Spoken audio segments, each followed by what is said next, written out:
There's something scary going on underneath my lights.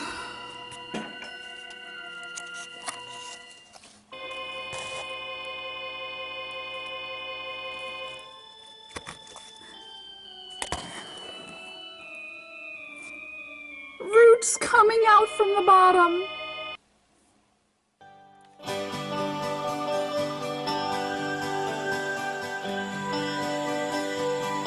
Hey everybody, it is Emily. I hope you're having a terrific day today.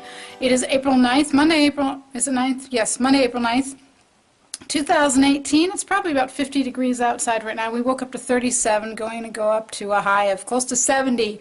Yay! And it looks like no more freezes in the near future. Hopefully we're done until November. Anyway, yeah, all those roots coming out the bottom of the pot, that's not really a good thing. You're supposed to transplant them or repot them into a bigger pot before that happens. And the reason I never repotted them was because, well, I was kind of optimistic and didn't think, you know, the weather was warming up pretty well and it looked like freezes were over. And so by the middle of next week, I was planning on Thursday, because there was a lot of rain forecast on Friday, so I thought Thursday I'll transplant them. Then I looked at the weather forecast. Oh, it's going to be pretty cold. It might freeze. And then, well, not doing it Friday. It's going to rain all day. Besides, it was forecast to be really cold on Friday night.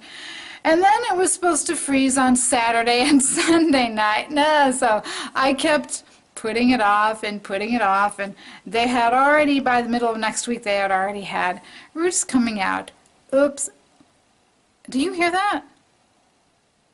Do you hear something screaming? Let's see what it is. It's coming from over here. It's the tomatoes. The tomatoes are talking to me. Okay, tomato, whisper in my ear. What's the problem? It says, look at the bottom of my pot. Oops. Oh, but there's something else. Something else you say? Oh, look at its leaves. Ew. That doesn't look good. Worse than the lime basil and the peppers. These are really pot bound. Guess what I just found? Root bound, I should say. Root bound. But I just found something that I was hoping wouldn't show up quite yet. Oh no, buds! Ah! You know a tomato has been in its little seedling pot too long when it starts forming buds. No, seriously, this is not a good thing. This means the plants are totally stressed out, and they've gotten even that low sometimes on the top. They're a little bit curled. So, yeah, these tomatoes are screaming to be put in the garden. The good news is, it's finally going to be warm enough today. I thought about doing it yesterday, but I thought, oh, the poor things, and I'm breaking a rule. I've broken one rule about not repotting them or transplanting them in time. I'm going to break a second rule. I'm actually going to break three rules. I'm going to break the rule of not transplanting them unless it's cloudy or, you know, early or late in the day. And I'm also going to break the rule of not hardening them off. And here's why I let myself get away with letting the plants get root bound and not hardening them off. First of all, when you harden off plants, it's basically you put them outside you start an hour a day, and then you increase the time, an hour, 2 hours, for about a week, to help them get used to the outside climate, the temperature, the wind, what have you. It's called hardening them off. Supposedly, the plants get really stressed out if they go from being inside to all of a sudden being outside. They don't like it. No, I'll die. Well, okay, they won't.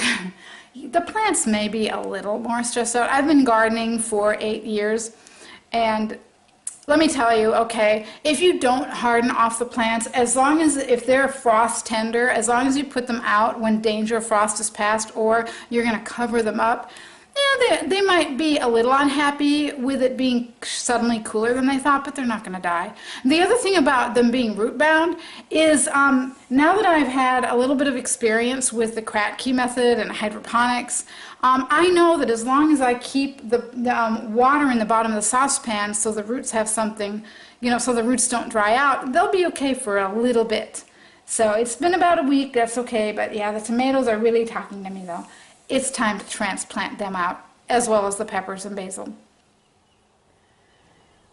So you might want to ask me, okay, Emily, if you knew that you didn't want to repot them and you knew you weren't going to have enough room under the lights to put them in bigger pots anyway, why did you start them so early that they got big too soon?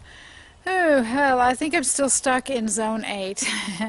I've gardened more in Zone 8 than in Zone 7, and I think I'm just used to being able to put things out in April and no worries, beginning of April.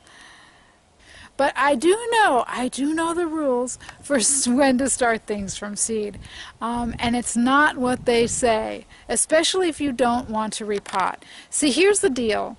If you read a garden book or read a blog online and it tells you, it gives you a list of, well, okay, here are all the summer crops. And I'm going to use this to cut into the cardboard, by the way. Here are all the summer crops, and this is when you can plant them out, because this is when the last average frost date is. And you got to remember that the last average frost date is just that. It's average. It may, like the last 2 winters we had, oh good grief, I think our last frost was like the beginning of February, middle of February, the last time we had freezes. But then this year it's going to be more normal, middle of April. It's going to kind of hit the average this year, I think. Other years, well, it may be like the first week of May is when the last frost hits. So I have heard recommended, and I generally follow the two-week rule. In other words, don't plant your frost-tender crops, your summer crops, right around the last average frost date. So here it would be April 15th. We shouldn't plant out April 15th. We should wait 2 weeks, just in case we have one of those late frosts, But I kind of forgot about that. It's been a couple of years since I've started things from seed all by myself, and I wasn't thinking, and I think I was so eager to get into gardening this year that, I really didn't think hard. And I had also, quite frankly, I'd forgotten how quickly those things grew after they germinated. Wow. So what you want to do is you want to plan to plant your seeds. If you're starting from seeds indoors, start them so that they will have, plan to plant the plants outside 2 weeks after, at least 1 week after the last average frost date. And then count backwards and start your seeds a month before that date that you're going to plant them out. That's when to do it, if you don't want to have to repot and all that mess. Okay, so now we're into the nitty-gritty here. How to plant tomatoes, how to transplant them correctly so they become the strongest plant that you can have. As you can see, I haven't just cut. In fact, I just have a very small hole right here, don't I? I don't have a big hole like that would fit the pot in. I have more of a long rectangular hole.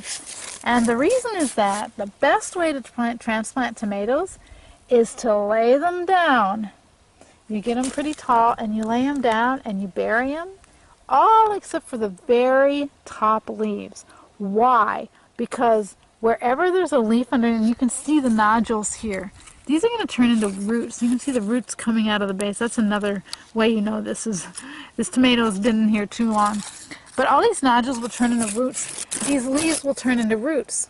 What you'll be doing is you'll be developing a bigger and stronger root system than if you just stick the pot in like this, and maybe bury it day deep.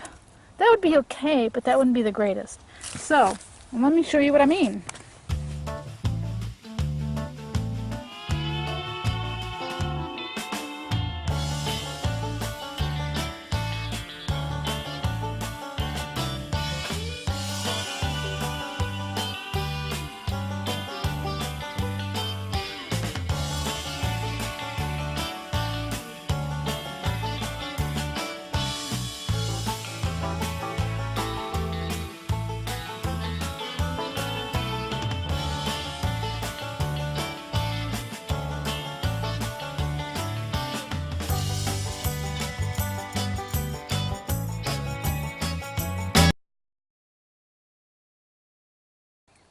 I'll show you the peppers first. Peppers are easy to transplant. They're just basically dig a hole a little deeper than the root ball is, and you know, just as wide, and stick them in, and they're happy. And this is old wood chips here. I know that looks like dirt, but it's composting. That's wood chips I've got covering up the soil. So now the peas are also mulched. Yay! So those are peppers. They're not looking too stressed yet, even though they're suddenly in the sun.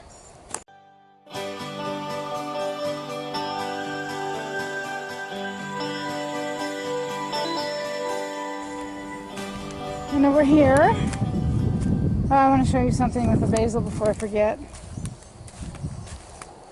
It's dried up now. It's been a while since I finished this, but this is the root that was sticking out of the pot of this basil, and it just had to break off. But there were plenty of other roots inside, and it still doesn't look any worse for the wear there, does it? So, yep, I've got this lime basil and that lime basil, and we'll see how the third one does. The third one over here was actually a little bit it was extra seeds that germinated with another one. I had to rip it apart from this one, so we'll see how it does. It doesn't look like it's dying, but yeah, here are the tomatoes. They look a lot smaller, don't they? Yeah, but in a couple of weeks, guess what? These are going to pretty much be as tall as they were when I planted them in. Well, when you plant tomatoes lying down like that, you have to be really, really careful, because when you come, you lay it down, and then you kind of have to bend up the end, and you have to be really, really careful. I mean, you have to be careful through the whole process, but especially when you come here, you kind of have to bend it up and shore it up with dirt on this side.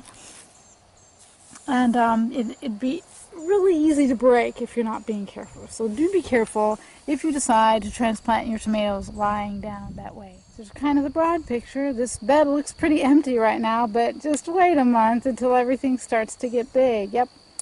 So tomatoes, peppers, and lime basil are very happy now. They're in soil and out of their pots. Can you hear the tomato? It says, "Thank you very much." And thank you for watching this video. I hope it was helpful. I'll see you for the next one. In the meantime, take care and happy gardening.